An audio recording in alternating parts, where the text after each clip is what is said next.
The advent of social networking and blogging has really changed the way fans not just think about the game, but I think when there wasn't so much interaction online and you really had to look for information, it was a little bit easier to root for the team and just say, okay, yay, my team's doing well, my team's doing lousy.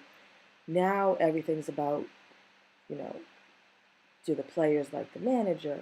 Is the general manager focused on his job? And I think the fans seem with being able to write their own stories on blogs and interact more with writers and even some of the athletes on social networking sites like Twitter and Facebook, they feel a deeper connection, I think, to the team, like the team is more theirs.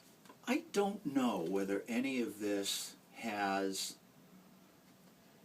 an impact on the relationship between fans and athlete, and if it does, whether or not it's good. That I think the era of probably the most profound connection between fans and athletes came when they were at one level at their most distant, when you didn't know every detail about an athlete's life. Mickey Mantle was a god when I was a child. He would not be a god today. That we would know too much about Mickey Mantle, and we would see all of the flaws, and they would be endlessly debated and discussed.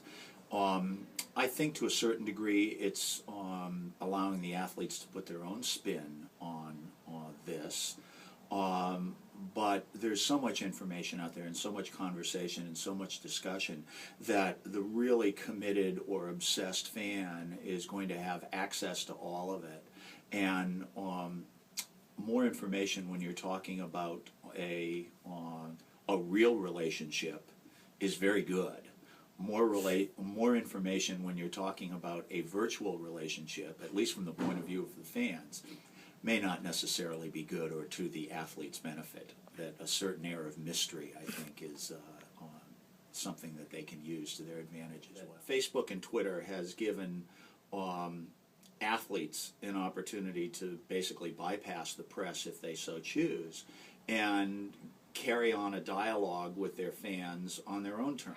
I'm not that into social media, but I do know that a lot of sports players now are getting more in touch with fans via social media like Twitter and Facebook pages. For example, I heard Jacoby Ellsbury got injured, and before it even was released in news channels and the like, he was tweeting about it. The team hadn't made any kind of announcement about it. He hadn't spoken with any reporters about it.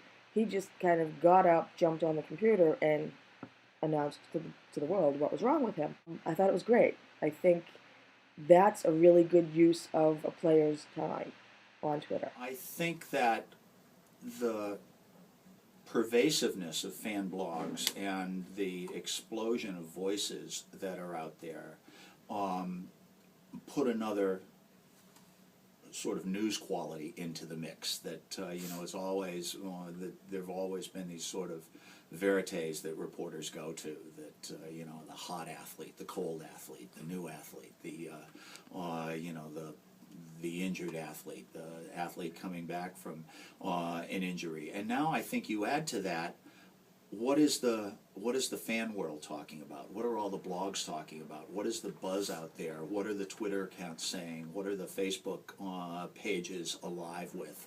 And those are the kinds of things that the mainstream media will then have to take note of. And I guess to a certain degree that allows athletes certainly, fans on blogs maybe less so, to help set their agenda. What do we want to get out here? The upside to the players being on social media is that we really don't need the reporters as much as they think we do, and I think that will eventually make the reporters work harder at getting real stories.